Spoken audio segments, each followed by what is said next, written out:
In my opinion, regulations are a must. Uh, and there's always positive and negatives to that. But to ensure consumer adoption, to ensure consumer trust in this technology, it's certainly something that is needed because from a positive side of things, it keeps away scams. It keeps away Ponzi schemes. It keeps away multi-level marketing schemes. But obviously from the negative side and what consumers are finding at the moment and what businesses are finding, or what they're worried about more so, is that whether or not it's going to be overarching. Is it going to be overreaching? Is it something that is going to stifle the innovation of the technology? So a lot of individuals currently are finding that they're not sure what the taxation implications will be for them in the cryptocurrency space. A lot of individuals aren't sure of how to best go about running an ICO. Are they, in line with Consumer or Corporations Act? Are they aligned with how ASIC sees a business running that as a particular security within this country?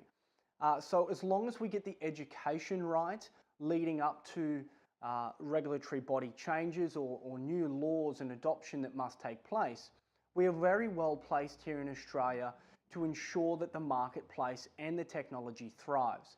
And that, I think, is evident in the fact that Australia actually had Andreas Antonopoulos back in 2015 come and speak, I should say via conference link, to the Australian government to explain how regulation is important, but not to cut down a very nascent technology and to ensure that it's allowed to evolve and grow. So moving forward as a nation, we have something to look forward to. I think there's probably two main important changes that have been brought about by distributed ledger or blockchain technology in the financial sphere to date. The first of all is global remittance. So what we're finding is that, global remittance has $40 billion worth of fees every year. And it's a long process while banks transfer from one to another, using your money as float overnight on the market to hopefully prop up their own bottom line. However, this obviously is something that consumers simply don't like. They want to transfer that money, but they also want to do it for a low fee. Now with blockchain technology and that of Bitcoin and otherwise, we're seeing large sums of money, but not only for individuals, but also for businesses or financial institutions being able to use. Transactions in the billions, transactions in the cents, being able to transfer across the world in seconds for such low fees. So that's incredibly important moving forward. The second thing, and one of my favorite things, is global financial inclusion. So what we're finding is that individuals who live in areas which may be unbanked or de-risked because of the sheer cost for financial institutions to provide know your customer information and to run those particular checks to determine credit worthiness, can now be included in these marketplaces. They may not have a bank account, but they have mobile phones and they have the technology to be able to use decentralized lending platforms like Ethlend, or also use any form of financial tooling which is made possible by distributed ledger technology. I'd say there's a large number of financial products that haven't been integrated with blockchain. And there's reasons for that. Banks and financial institutions have been looking at blockchain technology ever since it popped up. They know that their monolithic systems are slow and expensive in many ways, and therefore any opportunity to improve their business processes is certainly something they're investing in. However, you need to ask yourself as a business anywhere in the world whether blockchain technology is correct or right for you. Is it removing intermediaries? Is it something that you can actually store a digital asset of or a record of that digital asset?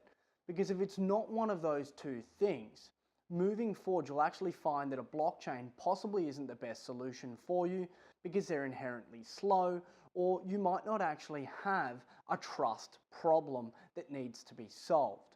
So yes, certainly financial operations or products that aren't included yet. Do they need to be? Well, only time will tell, but hopefully they make the right decision and just don't apply blockchain for blockchain's sake.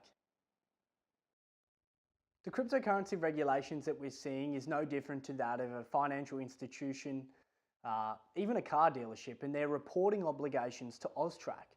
And that's simple: anti-money laundering and counter-terrorism financing. It's to ensure that individuals and groups that are transacting large sums of money who could be performing nefarious acts are scrutinised. Now, if you're not doing anything wrong, you don't need to have anything to worry about.